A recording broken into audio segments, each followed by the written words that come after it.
I will, let's see, make sure you guys are all muted.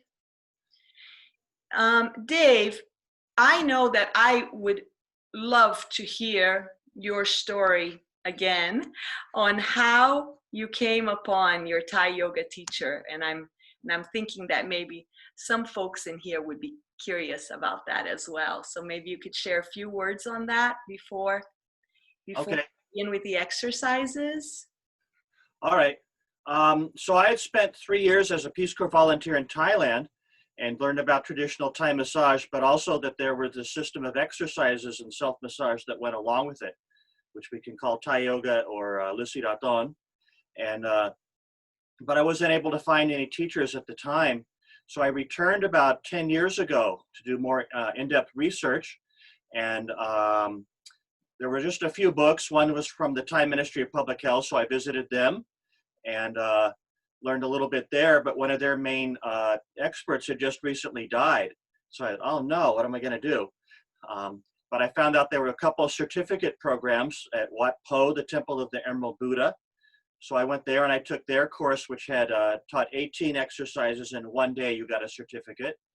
And then I learned about another school up in the north in Chiang Mai, where they taught the curriculum from the Thai Ministry of Public Health, where you learned for 15 techniques in one day and get a certificate, which was nice to have a piece of paper. But I knew from the books that there were hundreds and hundreds of techniques. And I only learned a couple dozen. So I went in search of more, just asking anybody I could find. And I was eventually referred to a teacher named Ajahn Pisit Benjamin Kongwari. And he was not really known by foreigners. Mostly he was known in Thailand. He was part of a vocational training program teaching blind people to become practitioners for traditional Thai massage. And I heard he knew a bit about Thai yoga or Reusi Dat Ton. So I went to his school and found him, and he said, you know, nobody cares about that anymore. Just, you know, go away, forget about it. And I kept bothering him. After a while, I said, okay, it's really slow here on Saturday afternoon. So why don't you come by? And I did. And his approach was, okay, what do you want to know? And fortunately, I had a whole bunch of books. So he just went through the books page by page. Teach me this one, teach me this one. And went through a couple books like that. And then I had put the word out, you know, that I wanted to learn as much as possible. And then somebody put me in touch with the actual Reusi. Reusi is the Thai word for rishi, or the yogis. And so rishis are an actual formal ordained order, not as strict as being a monk, because they can handle money and get married and things like that, but they have a lot of rules they have to follow for their Buddhist tradition. And so I actually was able to get in touch with an actual Reusi who had received the Reusi Dat Ton trainings from his teacher through like an oral lineage coming down over the centuries. And I realized that he actually knew more than anybody else, because he had actually trained with older Reusis who had received the lineage generation after generation orally. He wasn't just dependent on what you could find in books and artwork. And so then he became my main teacher. And I learned way more from him than anybody in the formal training programs or books or videos. Yeah, that's wonderful. Thank you so much for sharing that, Dave. Really great. All right, so if you're all ready to start, you should get to it, yeah? Okay, let me know when we start. Let's do it. Okay. So today's class is going to be a little bit different. Before, we've just focused on strictly Thai techniques. But today we're going to draw from India, from Tibet and Thailand, joint mobilization or range of motion, warming up exercises. If you study traditional Indian yoga, you'll see that there's a whole sequence of warming up techniques, loosening all the joints from toes to head. But you also see similar sequences in Tibetan yoga and in Thai yoga traditions as well. And so over the years, what I've done when I had to teach classes of senior citizens or beginners or people in rehabilitation, I would use this as a good way to begin and warm them up.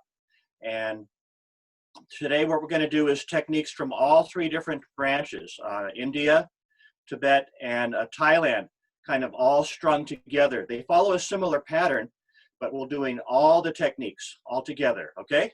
And the first rule in class is don't hurt yourself. So if something's painful or difficult, you skip it. You don't have to do everything, okay? So we're going to start out with the toes. You can stretch your legs out in front. And we're going to start with the toes today and work up to the head. So curl back and forth. If you like, you can do 10 or 20 reps of everything. Can everybody see and hear me okay? If it's a no, you can put it on the chat. Otherwise, Okay. I'm assuming that we're all having Dave highlighted on the screen, yeah? Okay, if not, let me know. If I don't hear anything, I assume everyone can see and hear me okay. Yes. Okay, so toes curling back and forth 10 or 20 times. And then the ankles, straight movement, down and up. So generally what you see is they'll do the straight movement first, the simplest movement for the joint first. And then once it's warmed up, they go into more complicated movements. And we're going for full flexion and full extension, trying to take all the joints to their full potential range of motion.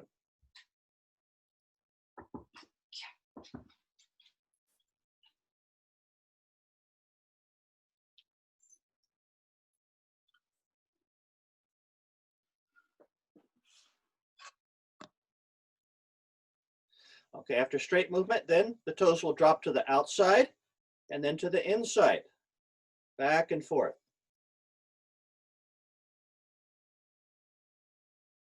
Again, anything is painful or uncomfortable, you just skip it.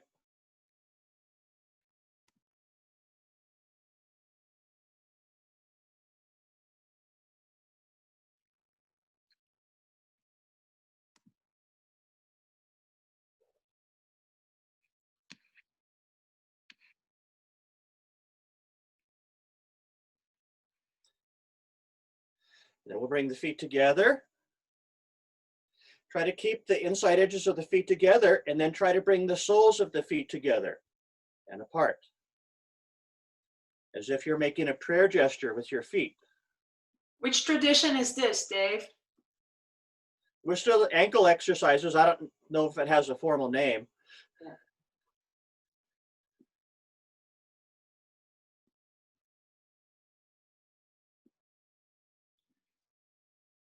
Okay, and then another one for the ankle is you can bring one shin on the opposite thigh and let the foot hang loose. The foot's totally relaxed.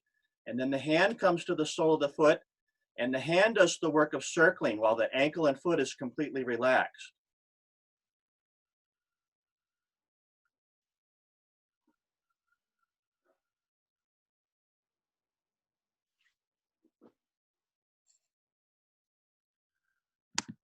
Ten or 20 circles each way.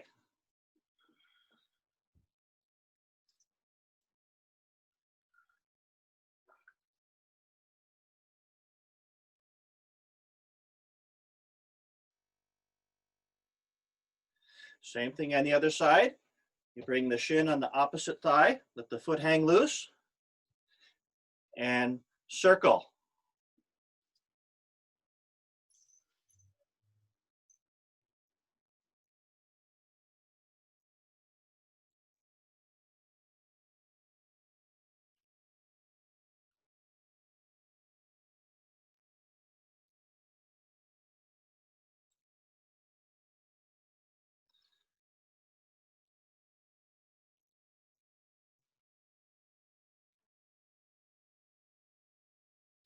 Okay, any questions on toes and ankles so far?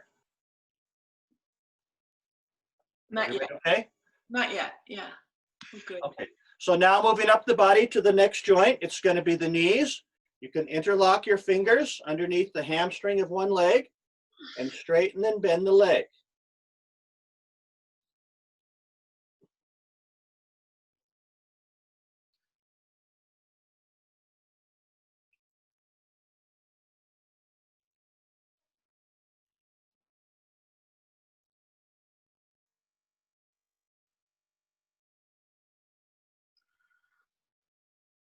So in traditional Thai yoga, they only move the knees straight like this. But in Indian and Tibetan yoga, in addition to the straight movement, they also circle. You can try that if it feels okay for your knee. If not, you can skip it.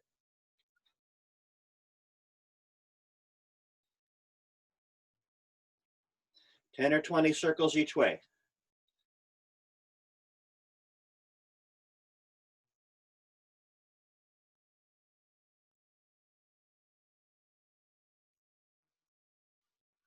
In India, they hold the leg with the hands like I'm doing now, but in Tibetan yoga, they use the forearms. Each hand grabs the opposite elbow as you circle. So you can try either way, up to you.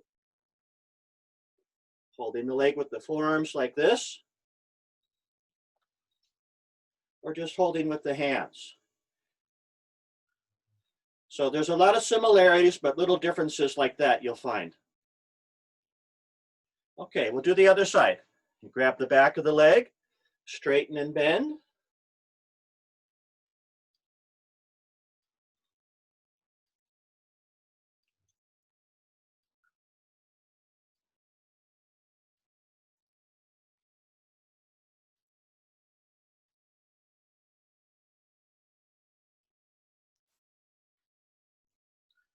And then after straight movement, the more complicated movement, circling.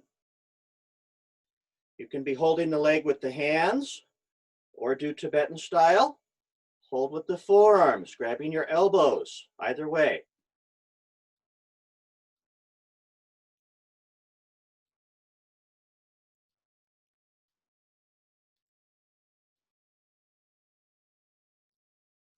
Both directions.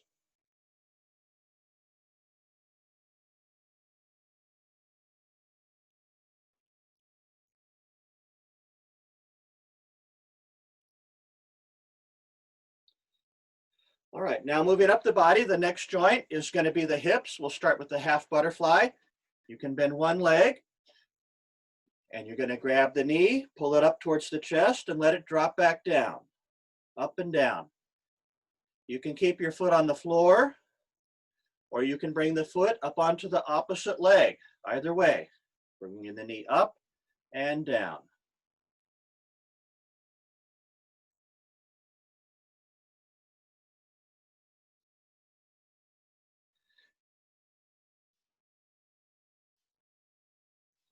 If you're not ready to have the foot on the thigh, you can keep the foot back on the floor.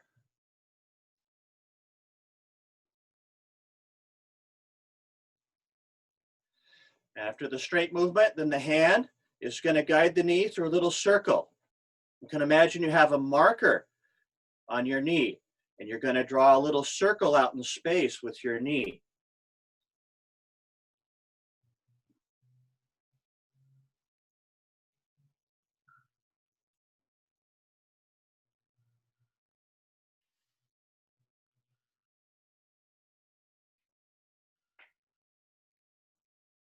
Circling both directions.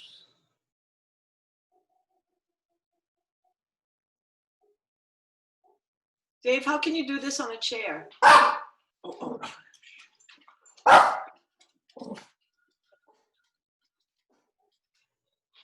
You can bring your foot on the seat of the chair or up on the opposite leg, moving the knee up and down, the first one. Okay. And you can also guide the knee through a little circle.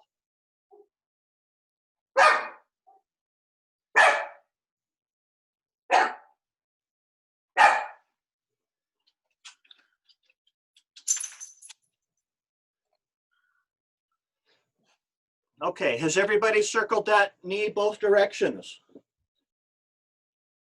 I'll assume you have. Yes. And your next step is to hug the knee.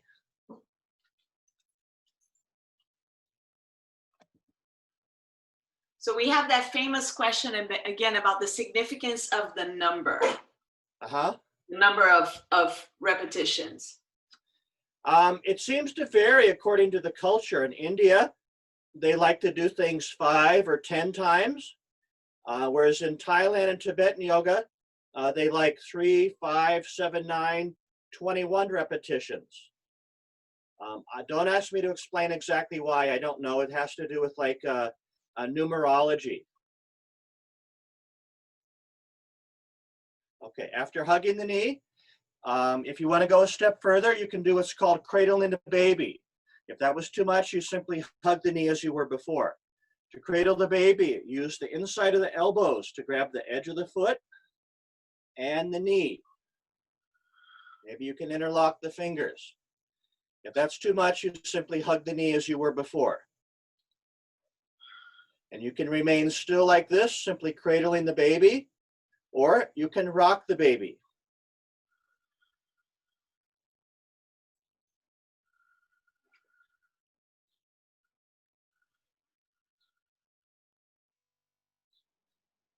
You may continue with that. If you want to go one step further, you can hook both of your arms under your lower leg. And bring the palms together and the fingers come up towards the head. Again, if anything's too difficult or painful, you skip it. You don't have to do everything.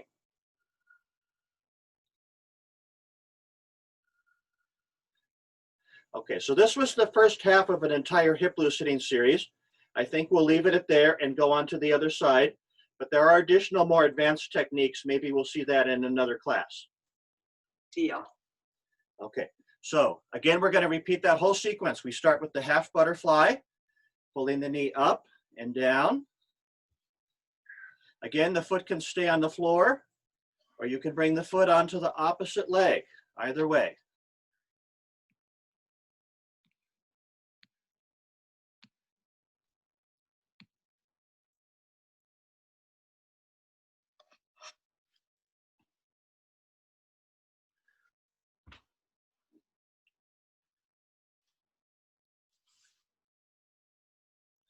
And then the hand will guide the knee through a little circle. You can imagine you're drawing a little circle with your finger, or you have a marker on your knee.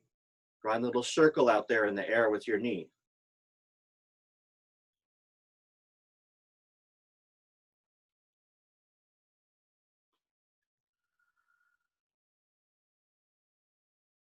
Circling both directions.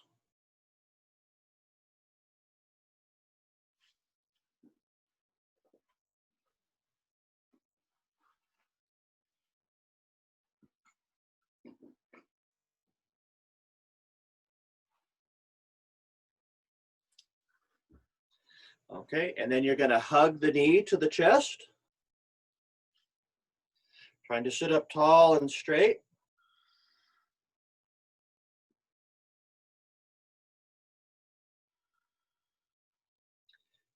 Now you may continue simply hugging the knee, or you can try to cradle the baby using the inside of the elbow to hold the edge of the foot, and then the knee, cradling the baby.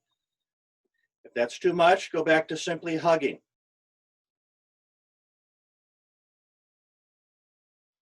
You can remain like this, or you can rock the baby.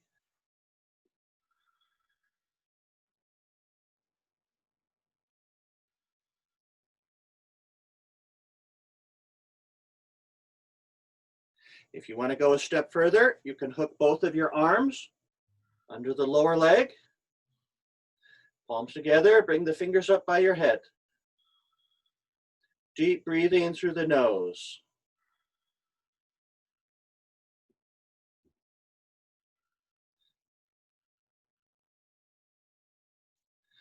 Okay, so you can think of that little series as variations on a half butterfly. And now let's go to a full butterfly. Soles of 2 feet together, pull them in close. And you can simply sit still or flap your knees up and down.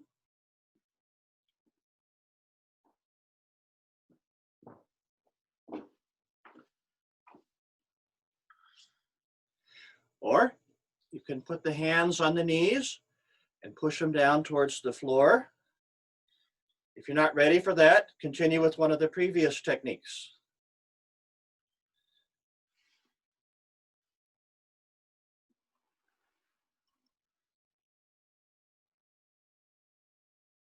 If you want to go a step further, you can grab the feet and begin to lean forward and let the elbows press down on your shins.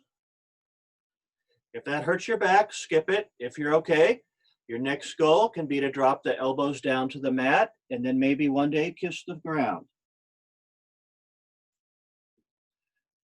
Any variation you can practice. You don't necessarily have to do everything.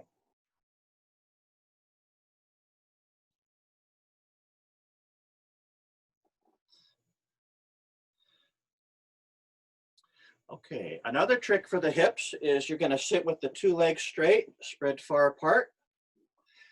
And you're going to point the right toes inward and slide the right foot to the left leg. And then point the right toes out and slide the leg back out, moving your leg like a windshield wiper.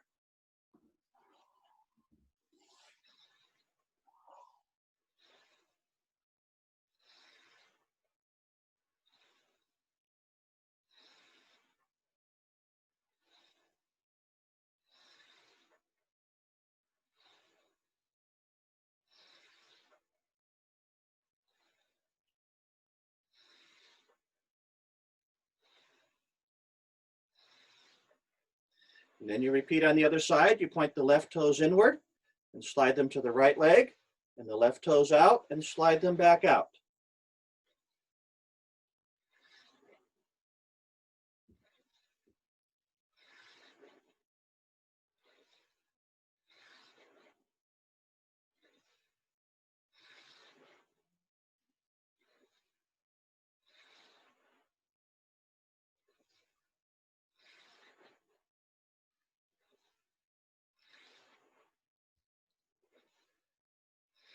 Okay, one more for the hips. This next one, you can either lean back on the hands or on the elbows, or be completely flat on your back.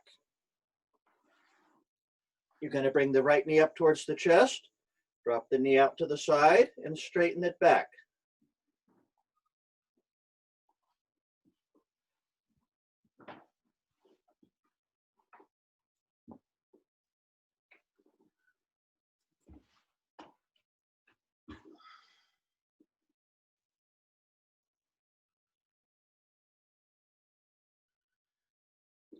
Circling both directions, clockwise and counterclockwise.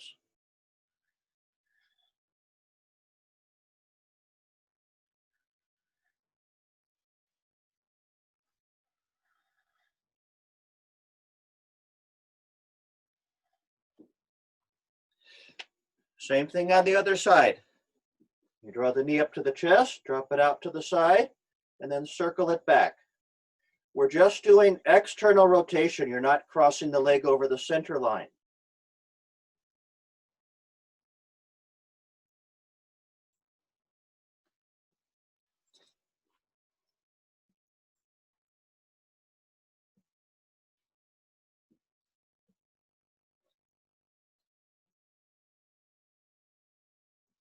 Both directions.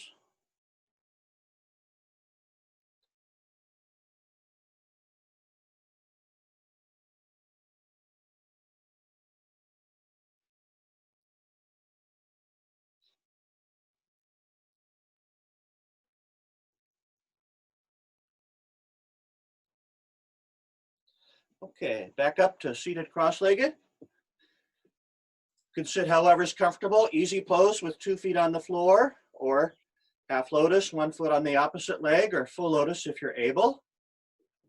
Everybody okay so far? Yeah, we're good. Okay. And now just leaning side to side to the right and left.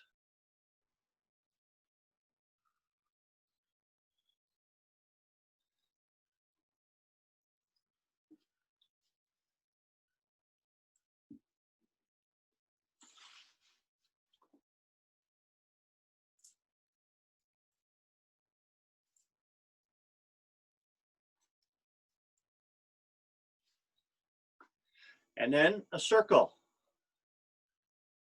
So again, we can see the same pattern. Generally, the first thing you do is a straight movement. It's the most simple. And then once you're warmed up a little more, you go into more complicated movements, such as circling.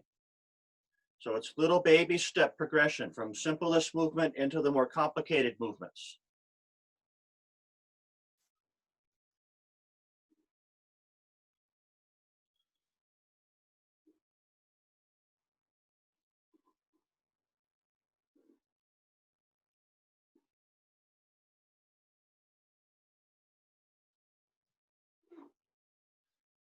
Circle the other direction.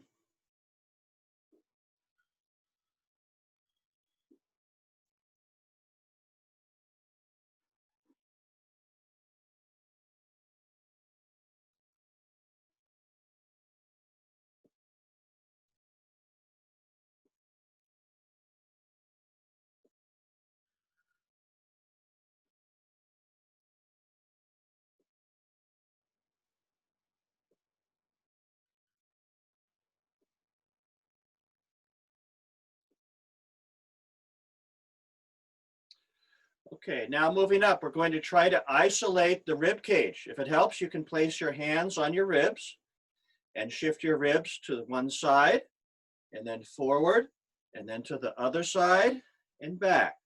Side, forward, other side, and back. Circling the rib cage.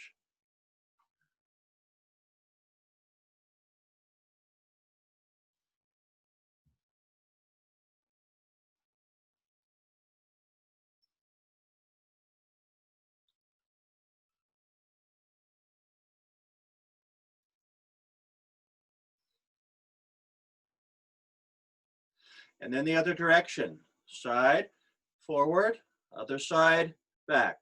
Side, forward, other side, back.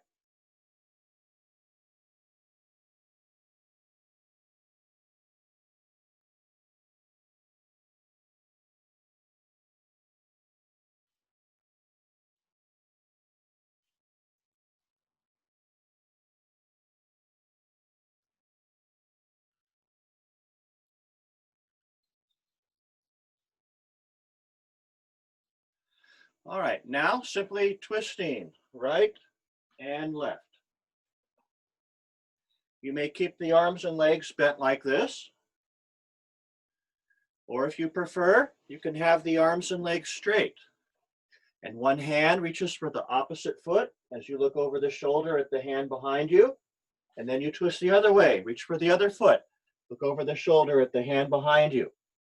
Back and forth, right and left. Arms and legs straight, or arms and legs bent, your choice.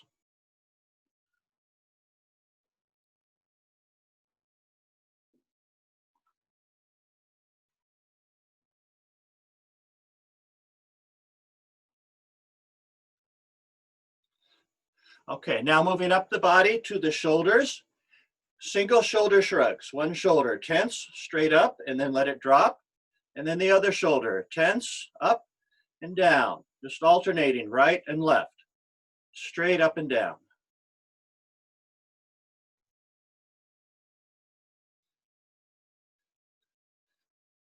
So the Thai style is a little more abbreviated. It's the Indian style that has a lot more in-depth hip and shoulder exercises that we'll run through today.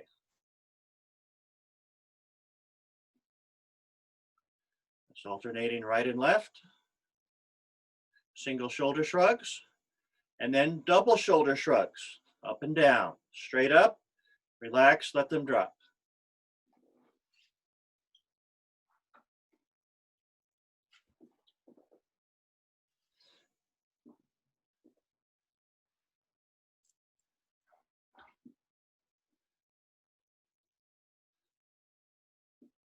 Okay, and now a single shoulder circle.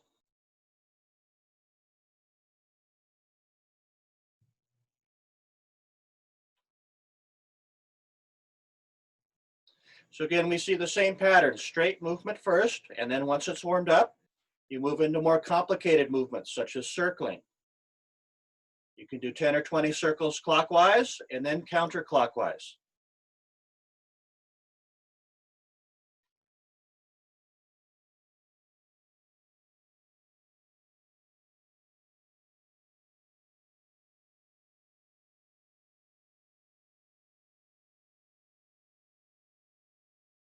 Once you've circled that shoulder both ways, we'll move to the other side.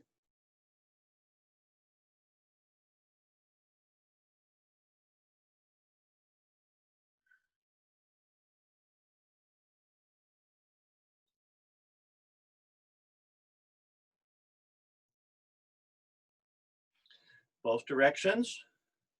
If it's painful, you stop. If it's just hearing popping and cracking, that's okay. And this whole series of joint mobilization exercises is said to increase the production of synovial fluid in the joints. Synovial fluid is a liquid in your joints which lubricates the joints, kind of like the motor oil in your car that keeps pieces of metal from rubbing against metal so they don't wear out. So if you keep practicing, you should produce more synovial fluid in the joints, and then there'll be less popping and cracking and everything moves more smoothly. Okay, once you've circled each shoulder both ways, then you can do double shoulder rolls.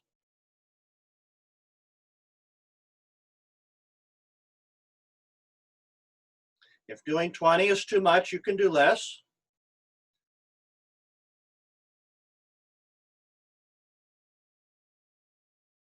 And then reverse the shoulder rolls.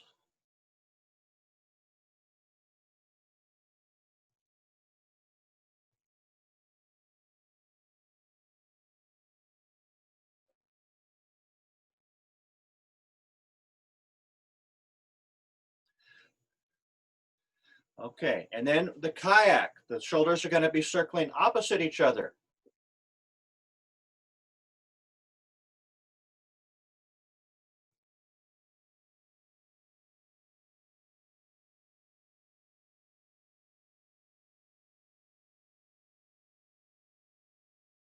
And then reverse.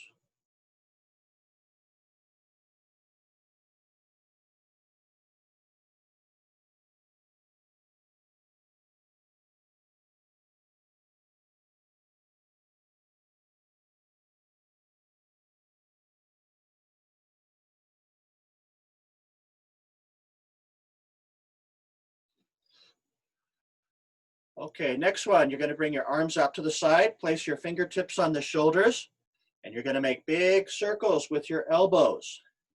Maybe your elbows can touch in front of your chest.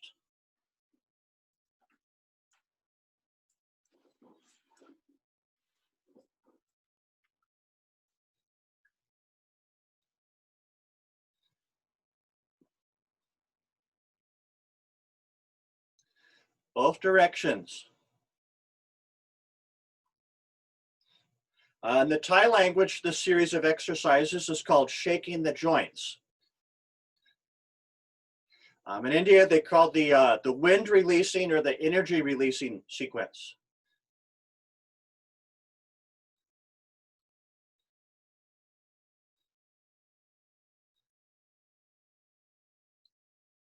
Okay, another one for the shoulders. You can bring the arms out to the sides with the forearms up, and then let the forearms flap down and up.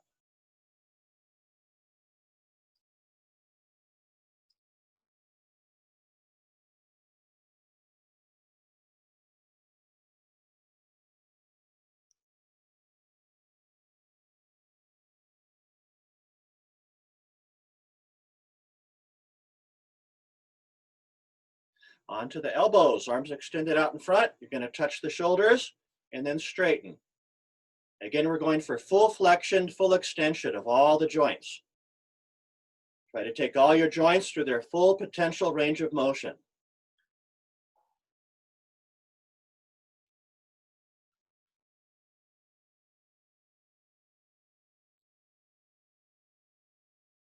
Next are the wrists, straight up and down.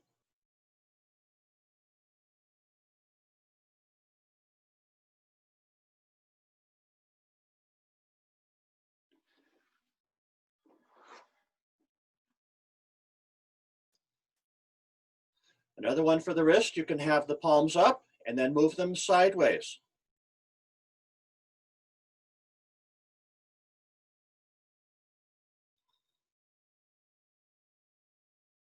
And then make a fist and circle your fists.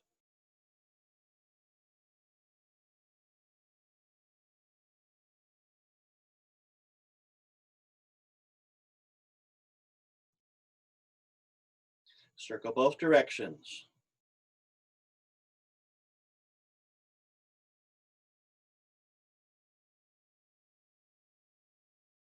And then moving outward, the fingers open and close.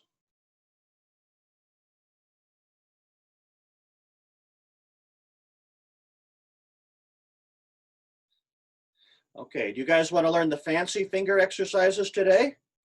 I think we have time. We all do. Okay. You're going to spread all the fingers and thumbs apart, and now bring all the tips of the fingers and thumbs together. Now keep all the fingertips together and just separate the two thumbs, and the two thumbs circle each other. Try not to let them touch, making a nice smooth circle. You can do 10 or 20 circles each way, clockwise, and then circle the other way.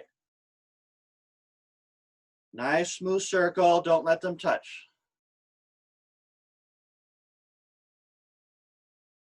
Okay, that was pretty easy, right? Now the thumbs come together and you separate just the two index fingers, and the two index fingers are going to circle each other.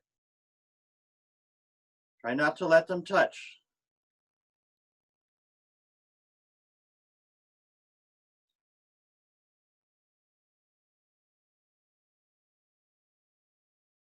clockwise, and then circle the other direction.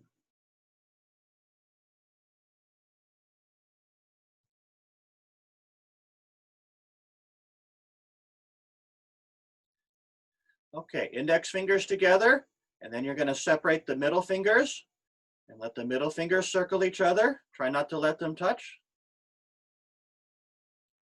All the other fingertips remain together.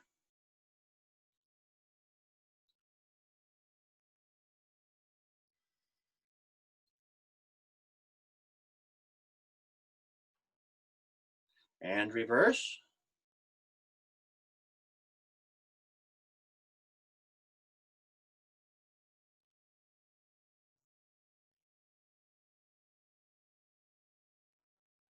Okay, middle fingers together. Now separate the ring fingers and let the two ring fingers circle each other. Try not to let them touch. Most people find that the ring fingers are the most difficult ones to circle.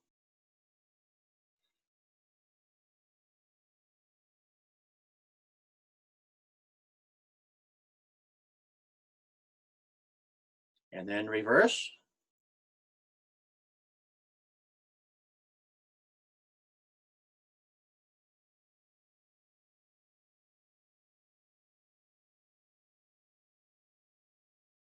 And the ring fingers together, and then the little fingers will separate and circle each other.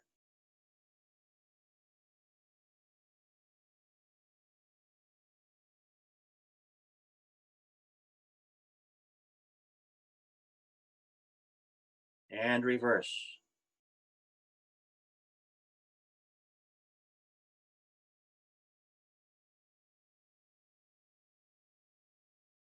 And then you can shake out the hands. Okay, now for the neck. First movement is down and up. Chin to chest, chin up. If any of these techniques hurt your neck, you skip them. Down and up. Straight movement first, get it warmed up.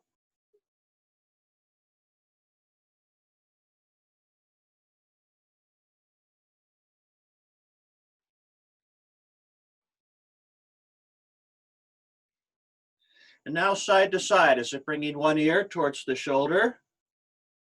And then to the other side, ear to shoulder. Back and forth.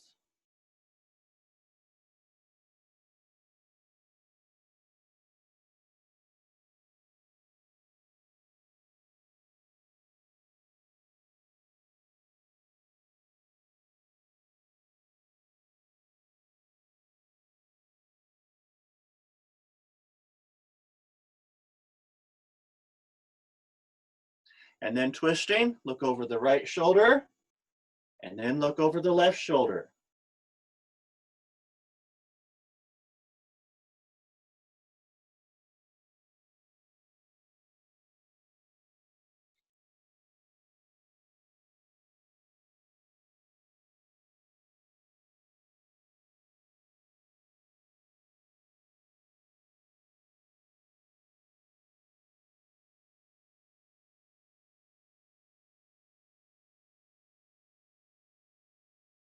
Now you may continue with that, or if your neck is okay, you can do a half circle. Drop your head and roll to the right and left as if you're tracing a U with your head. If you don't like that, go back to one of the previous techniques. If the half circle is okay and your neck is all right, you can go to a full circle. If you don't like full circles, just skip them. Stick with the easier techniques, straight up and down or side to side.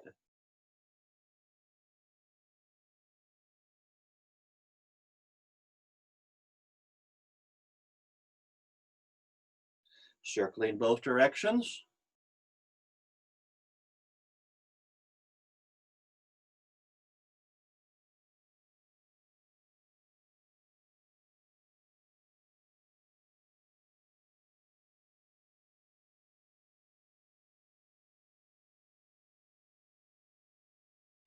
Okay, so that is how I learned the neck loosening exercises in India.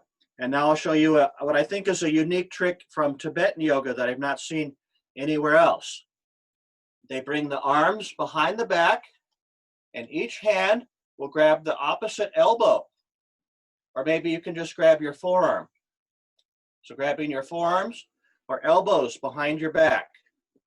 And you're going to go through the same sequence of movements that you just did. Up and down, but now holding the elbows or forearms behind the back. If you do it right, you should feel an extra little stretch. It kind of gives you the ability to create a little bit of traction in your shoulders and arms and neck. So same pattern, up and down, and then we go side to side. Can anybody feel the difference now that they're holding the elbows behind the back as they do this? Yes. Okay. So you can do either way. The first way, Indian style, not holding the elbows, or Tibetan style like we're doing now, holding the elbows behind the back.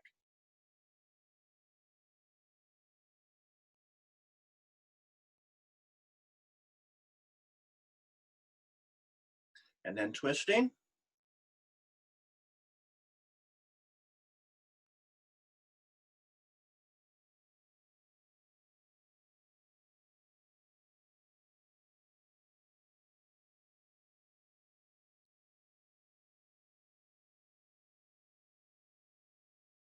And then if you're okay, a half circle.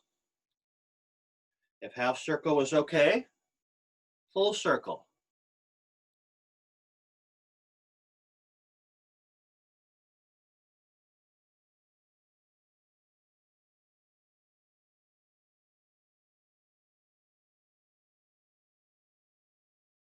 Both directions.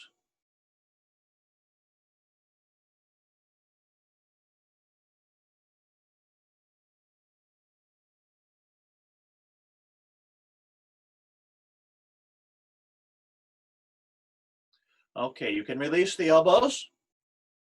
And now moving up, the next joint is going to be the jaw. You just open and close the jaw as far as you can.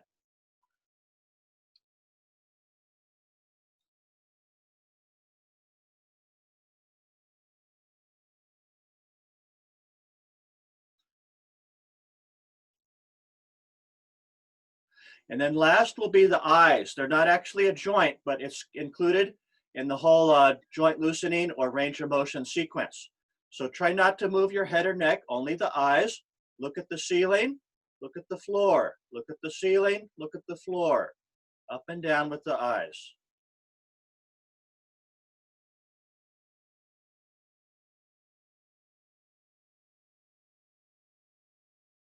And then right and left, far as you can see to the right, sweep across the room to the left, right and left.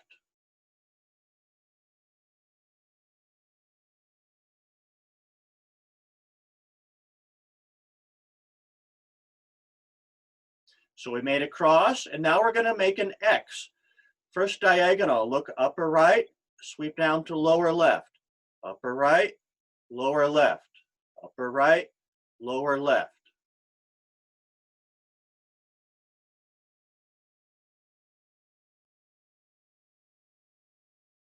And now finish your X, other diagonal, upper left, lower right, upper left, lower right.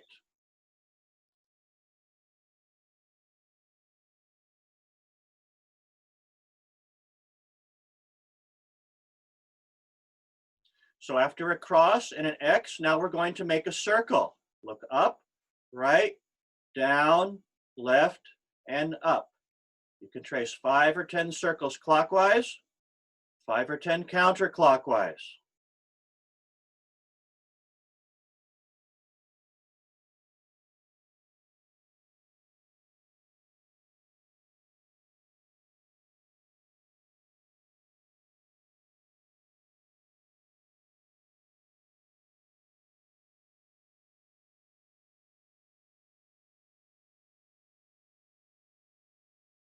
And the last one is near and far focusing.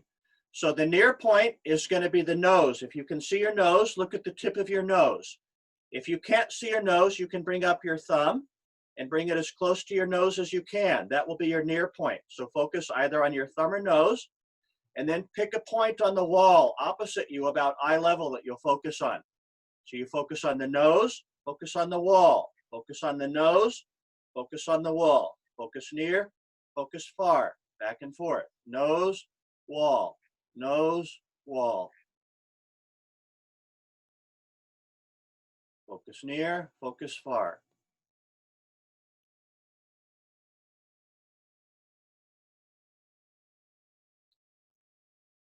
And then the last one, you're going to rub your palms together, get them nice and hot. Close your eyes and place your palms right over your eyes, fingertips by the forehead, the hot palms themselves right over the eyes. Try to take that edge of your palm and get it right over the bone of your eye socket.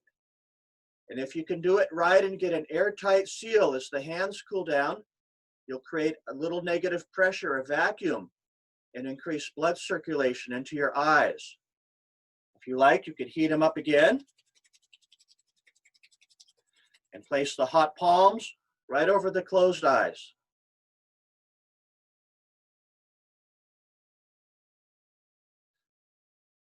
Okay, so that was a kind of a synthesis of Indian, Tibetan, and Thai style joint mobilization.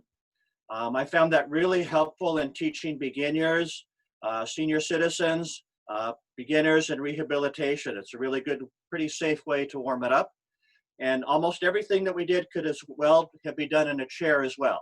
Okay, thank you for coming. Any questions?